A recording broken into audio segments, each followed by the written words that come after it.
오늘 말씀의 제목은요, 마태복음 22장 1절부터 8절의 말씀을 통해서 혼인잔치 비유 속에 담긴 의미라는 제목으로 시간 말씀을 전하겠습니다. 우리는 계속해서 지금까지 이제 마태복음 21장을 쭉 살펴보았잖아요. 그 21장을 살펴보면서 예수님께서 비유로 말씀하신 내용들을 우리가 보았습니다. 두 아들에 대한 비유, 그리고 또 포도원 농부들에 대한 이 비유, 그리고 어제 우리가 살펴보았던 그 모퉁이 돌에 대한 이 비유의 말씀들을 우리가 쭉 살펴보았죠. 자, 그런데 마태복음 22장에 들어와서 또 예수님께서 하나의 비유를 들으십니다. 이 비유가 어떤 비유입니까? 한 임금이 아들이 혼인잔치를 위해서 베푸는 이 잔치, 그러니까 혼인잔치 비유죠. 이 비유의 말씀을 지금 또 전하고 계시다, 이 말씀이에요. 자, 그렇다면 이 혼인잔치, 이 임금이 아들을 위한 이 혼인잔치를 위한 이 베품의 이 이야기들, 이 혼인잔치 비유에 과연 어떤 의미가 담겨져 있느냐라는 거죠. 오늘 짧게 두 가지로만 살펴보고 마치려 합니다. 자, 혼인잔치 속에 담긴 이 비유, 어떤 의미, 이 비유 속에 담긴 의미가 뭐냐? 이 혼인잔치의 비유, 어떤 의미냐? 자, 첫 번째입니다. 어떤 비유가 있느냐? 바로 종들을 보내어 혼인잔치에 오게끔 하였다라는 거예요. 종들을 보내어 혼인잔치에 오라 말씀하셨죠. 자, 3절의 말씀을 보니까 그 종들을 보내어 그 청한 사람을 혼인잔치에 오라 하였더니 라고 말씀하고 있습니다. 여러분, 쉽게 말해서 이 종들을 보내어 혼인잔치에 오라고 하신 이 말씀에 대한 이 비유의 의미가 어떤 의미입니까? 이것은 곧 하나님께서 천국잔치에 부르신 은혜를 의미하는 거예요. 너희들이 천국잔치에 와라, 이 잔치에 참여하라는 은혜의 말씀입니다. 은혜의 초청이죠. 참으로 이 본문에서 볼 수 있듯이 예수님께서는요, 이 비유, 혼인잔치 비유 말씀을 통해서 천국의 실제를 지금 말씀하면서 보여주고 계시는 거예요, 지금. 보세요, 여러분. 여기 보면은 결국 혼인잔치는 뭘 뜻하는 겁니까? 천국을 말하는 겁니다. 천국의 혼인잔치, 천국을 말하는 거고요. 그리고 여기서 아들이 나오는데 이 아들 어떻게 보면 이제 신랑 대신 아들이죠. 이제 신랑으로서 이제 혼인잔치를 베푸는 건데, 이 신랑은 누구를 말합니까? 예수님 자신을 말하는 거예요. 혼인잔치의 주인공이신 예수님. 그리고 4절에 보니까 뭐라고 되어 있습니까? 나의 소와 살찐 짐승을 잡고 모든 것을 갖추었다라고 말씀하지 않습니까? 모든 것을 갖추었다. 잔치의 풍성한 음식과 아주 즐거운 이 분위기, 이것은 곧 뭘 말하느냐? 천국의 완전한 모습을 말하는 거예요. 천국 자체의 완전한 모습. 그리고 가장 또 중요한 부분은 이 혼인잔치를 주관하고 마련한 분이 누구냐? 임금이잖아요. 그 임금이 누구겠습니까? 곧 하나님을 말씀하는 겁니다. 하나님이에요. 자, 그렇다면 우린 여기서 한 가지 우리는 지나치면 안 될 것이 있습니다. 그냥 무심코 지나가면 안 될 것이 있어요. 우리는 반드시 봐야 될 것이 뭐냐? 그것은 곧 뭐예요? 그 혼인잔치의 임금이 종들을 보내서 초청하였다, 불렀다라는 거예요. 초대하였다, 이 말씀이. 이것이 중요합니다. 오늘 본문에서 어떤 면에선. 사실 여기서 청하다, 부르다 이런 의미는 어떤 원문에서 보면은 이것은 과거에 한 번만 불러 끝나는 그런 의미가 아니라 이것은 한 번 불러놓고 종을 다시 보낼 때까지 계속 문을 열어놨다라는 거예요. 열어놨으니까 언제든지 와라, 이렇게 초청한 것이죠. 여러분, 참으로 이 일에 대해서 어떤 의미가 담겨져 있느냐? 그러니까 이것은요, 혼인잔치에 손님을 초청하는 이 임금에 대한 이 은혜, 축복, 이거를 베풀고 있다는 거예요. 이 임금이 지금 초청하는 사람들에 대해서 지금 무한한 은혜를 베풀고 축복을 내려주고 있다는 이 말씀입니다. 사실 이 혼인잔치에 손님으로 초대받은 사람들 한번 우리가 보십시오. 이들이 과연 임금의 이 혼인잔치에 참여할 수 있는 자격이 있는 자들인가? 한번 생각해 보시라는 거예요. 과연 이들이 초청받는 이들이 종들까지 보내어서 이들을 초청하는데 과연 자격이 있습니까? 자격이 없는 자들이에요. 감히 임금의 혼인잔치에 들어올 수 있는 그런 위치와 격이 있는 사람들이 아닙니다. 근데 지금 불렀다는 거예요. 그것도 어떻게 불렀어요? 그냥 단 한 번에 그냥 한번 와라 라는 게 아니라 종들을 보내서 올 때까지 문을 열어놨다는 거예요. 그러니까 무한한 임금의 은혜예요, 은혜. 그냥 베푸는 축복입니다. 여러분, 이건 곧 우리에게 뭘 말씀하는 거겠습니까? 우리가 어떻게 정말이지 이 주님의 몸된 교회에서 신앙생활하면서 천국 백성으로서 혼인잔치에 들어갈 자격을 얻었냐라는 거예요. 정말 하나님 은혜일 뿐이라는 거예요. 하나님 전적인 은혜 베푸신 축복이라는 말씀이에요. 여러분, 솔직히 우리가 어떤 자입니까? 우리는요, 우리의 죄 때문에 하나님과 원수된 자예요. 하나님으로부터 심판받아야 될 자입니다. 영원 지옥불에 던져져 우리 존재예요. 그런데 우리를 불러주셨다, 이 말씀입니다. 전적인 하나님의 은혜로 우리를 초청해 주셨어요. 그 초청을 통해서 우리가 지금 이렇게 주 안에서 믿음 생활하고 또 천국 백성으로서 혼인잔치에 들어갈 자격을 얻었습니다. 여러분, 이걸 믿으시면 아멘 하시길 바랍니다. 이거는 정말 우리에게 있어서는 최고의 은혜입니다. 우리 일생에 있을 때의 최고의 은혜예요. 근데 솔직히 이것이 이 최고의 은혜인데 솔직히 우리가 이것이 눈에 보여지고 잡혀지지 않으니까 이게 와닿지가 않은 거죠. 근데 여러분 보세요. 여러분이 나중에 누구나 다 어차피 죽음을 맞이하는 때가 옵니다. 저도 그렇고요. 이 세상의 모든 사람들이 다 그렇습니다. 근데 우리가 죽음을 맞이할 때, 그리고 그때 주님 앞에 섰을 때, 그때야 비로소 이 은혜가 어떤 큰 은혜인지를 그때 와서야 깨닫게 됩니다. 여러분. 엄청난 축복이라는 것.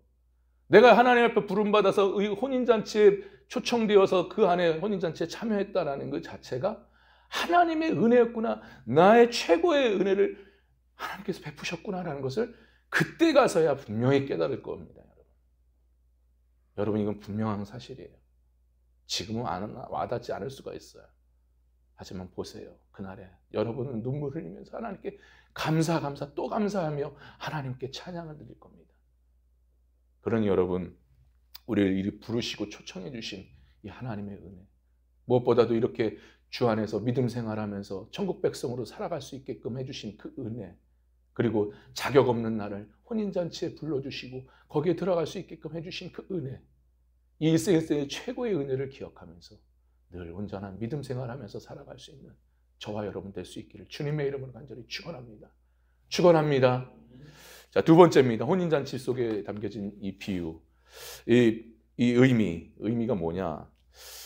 두 번째는 그들이 오기를 싫어하며 듣지 않았다라는 말이에요.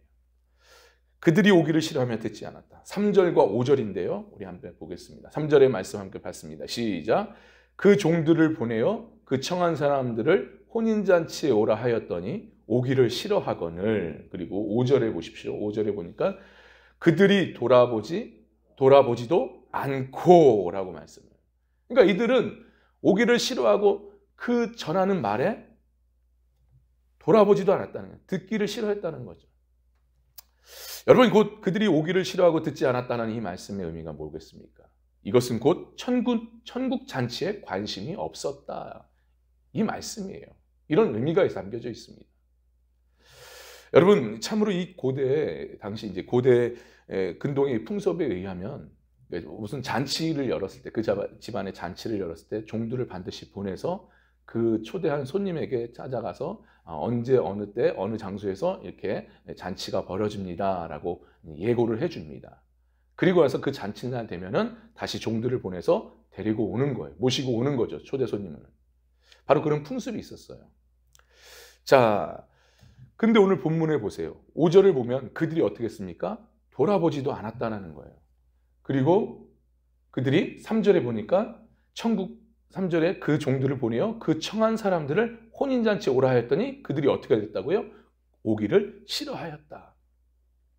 종들을 보내서 예고를 했어요. 그리고 온다고 했습니다. 근데 막상 당일날 보내서 모시고 오려고 하니까, 데리고 오려고 했더니 이 사람들이 뭐예요? 거절하였다라는 말이에요. 당일날 거절해버립니다. 여러분, 이거는 참으로 무례한 일이고요. 참으로 큰 신뢰를 저지르는 일입니다. 더군다나 임금이 베푸는 이 잔치에 초청을 받았고 온다 하였는데 그걸 거절해버렸어요, 당일날. 이거는요, 책망받을 일이고 심판받을 일이에요, 임금한테. 이건 임금을 무시하는 일이죠. 그렇다면 어째서 이들이 오기를 싫어하고 듣기를 싫어했던 것일까요? 그 이유가 뭐겠습니까? 사실 이들은 지금 이들에 대해서 얘기하는 것은 누구를 얘기하느냐? 이건 당시 유대인들을 얘기하는 거예요. 유대인들. 유대인들은요, 구약에서부터 시작해서 쭉 메시아이신 예수님이 오신다는 그 말씀, 예언의 말씀을 들었어요. 근데 그 예언의 말씀을 들었던 이들이 막상 메시아이신 예수님이 오셨는데 그 예수님을 받아들이지 않고 인정하지 않고 무시하고 배척했다 이 말씀이에요. 거절했다 이 말입니다. 그렇다면 이 결과적으로 왜 이런 행동을 보일까? 왜 이런 행동을 나타나는 걸까? 그 이유가 있습니다. 그것은 바로 이들 나름대로의 꿈이 있었던 거예요. 나름대로의 자신들만의 왕국을 만들고 싶었던 겁니다. 그러니까 다시 말해 이 강력한 메시아가 오셔서 자신들을 위해서 큰 엄청난 힘 있는 왕국을 만들어 주실 거라는 그 꿈과 기대 속에서 메시아를 기다렸던 거예요. 그러니까 자신들이 꿈꾸는 이 나라를 만들려고 했던 겁니다. 근데 중요한 건 뭐예요? 메시아로 오신 예수님이 오셨다고 하는데 자신들이 생각했던 메시아가 아니죠. 십자가에서 죽으신 대속을 이루시는 그런 나약한, 어떻게 보면 인간적으로 봤을 때 나약한 하나의 인간일 뿐이라는 거예요. 그러니까 거기에 실망이 오고, 더군다나 그 메시아이신 예수님이 자신들의 죄를 지적하시고 자신들의 자리를 위협하니까 어떤 마음이 들겠습니까? 걸림돌이 되는 거예요. 그래서 예수님을 제거하고 하려는, 배척하고 믿지 않고 제거하려는 음모까지 꾸리지 않습니까? 그러니까 결론적으로 이들은요, 뭘 말해주는 거야? 천국잔치에는 관심이 없었다 이 말씀이에요. 이들은 오직 뭐에만 관심이었습니까? 자신들이 꿈꾸는 왕국만 생각했던 거예요. 자신들이 만들 세계, 세상을 거기서 누릴 생각만 했던 겁니다. 어떻게 보면 부귀영화를 누리면서 자신들이 누릴 것들을 생각하면서 살았다 이 말씀이에요. 여러분, 결국 자신들이 욕심이에요, 욕심. 욕심으로 인해서 결국 천국잔치에 대한 초청을 듣지 못하고 또 혼인잔치에 들어가지 못하는 그런 결과를 맞지 않습니까? 오늘날 우리가 이걸 통해서 우리가 또 생각해 볼 것이 뭐냐. 보세요. 오늘날 우리가 복음을 전하지 않습니까? 전도하지 않습니까? 전도할 때 사람들이 귀를 기울이나요? 듣지 않으려고 하고 오지 않으려고 합니다. 왜 그럴까요? 그 이유가 뭐였습니까? 그들은 관심이 없는 거예요. 천국잔치에, 이 천국과 지옥에 대한 관심이 없는 겁니다. 그냥 이 세상에서 잘 먹고 잘 살고 싶어 할 뿐이에요. 그러니까 그들의 온통 관심은 세상이에요, 세상. 그러니까 이게 들리겠습니까? 오히려 잔소리만 들리는 거죠. 듣기 싫어합니다. 근데요, 중요한 것은 뭐냐?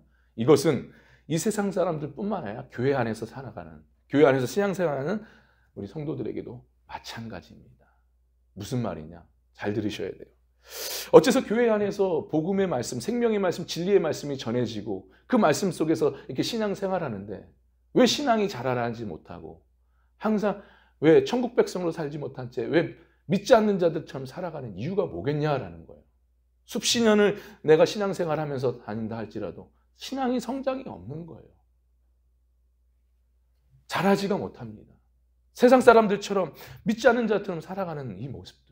왜 그러겠습니까? 그 이유가 뭐겠냐는 거예요. 매일같이 우리가 말씀을 듣고 또 말씀을 묵상하면서 살아간다 하지만 왜 우리가 신앙생활에 자라나지 못하는 이유가 뭐겠습니까? 우리의 관심이 솔직히 천국잔치에 없기 때문이에요. 그냥 예수님을 이용해서 예수님을 통해서 내가 하고 싶은 것들을 이루고자 하는 마음 때문에 그렇습니다. 그냥 내 욕심을 채우기 위해서 그냥 신앙생활을 하는 거예요. 솔직히 제가 이런 말씀 드리는 것조차가 저도 참 무겁고 버겁습니다. 근데요, 이 말씀 속에서 그것을 얘기하고 있으니 또 그 마음을 또 저에게 주시니 전하는 것 뿐입니다. 여러분, 이 부분을 우리가 정직히 한번 나를 살펴봐야 됩니다. 내 신앙이 왜 자라지 못하고 내가 왜 더 성숙하지 못하고 정말 예수님을 닮아가지 못하고 천국 백성으로 살지 못하는 이유가 뭘까? 한번 진지하게 한번 생각해 보시기 바랍니다. 오늘 말씀을 통해서요. 나의 관심이 어디에 있는가? 천국 잔치에 있는가? 아니면 세상에 있는가? 한번 진지하게 점검해 봤으면 합니다. 자, 여러분 보세요. 5절, 6절을 한번 보시면 한번 보십시오. 한번 같이 한번 받겠습니다. 시작. 그들이 돌아보지 않고 한 사람은 자기 밭으로 한 사람은 자기 사업하러 가고 남은 자들은 종들을 잡아 모욕하고 죽이니. 이게 뭐예요? 다 결국 자기 욕심대로 살았다는 거예요. 다 욕심대로 가버립니다. 그러니까 천국 잔치에 관심이 없는 거죠. 근데 중요한 것은 그 마지막 7절이 뭡니까? 7절에 한번 봤습니다. 시작. 임금이 노하여 군대를 보내어 그 살인한 자들을 진멸하고 그 동네를 불사르고. 결국 그들의 결말이 뭐냐라는 거예요. 하나님의 심판일 뿐입니다. 무서운 일이죠. 여러분, 우리의 신앙 참으로 이런 신앙 되지 않기를 간절히 바랍니다. 이런 신앙 돼서는 안 돼요. 천국 잔치에 관심 없는 신앙, 내 욕심, 예수님을 내 욕심을 채우기 위해서 이용하는 그런 신앙 되지 않기를 간절히 바랍니다. 이런 신앙 돼서는 절대 안 됩니다. 우리는 앞서 말씀드린 것처럼 자격 없는 나를 천국 잔치에 보내주셨잖아요. 초청하셨잖아요. 저 무엇보다도 그런 은혜 속에서 우리가 또 믿음 생활하고 이렇게 천국 백성으로서 살아가게 하시고, 자격 없는 나를 이렇게 천국 백성으로서 또 혼인잔치에 참여하게 하신 하나님, 그 은혜. 그래서 우리는 혼인잔치에 부름받은 자로서 이젠 천국의 신앙을 갖고 그 뚜렷한 목표를 갖고 목적을 갖고 우리는 힘차게 믿음으로 달려가야 될 줄 믿습니다. 우리는 그 모습 속에서 우리는 온전히 신앙생활을 해야 됩니다. 이런 은혜가 오늘도, 아니 내일도, 아니 주님께서 부르시는 그날까지 이 은혜가 끊이지 않고 이 은혜 속에서 우리가 매일의 삶 속에 온전히 살아갈 수 있는 저와 여러분 될 수 있기를 간절히 바랍니다. 그런 은혜가 있기를 다시 한번 주님의 이름으로 축원합니다. 할렐루야. 기도합니다.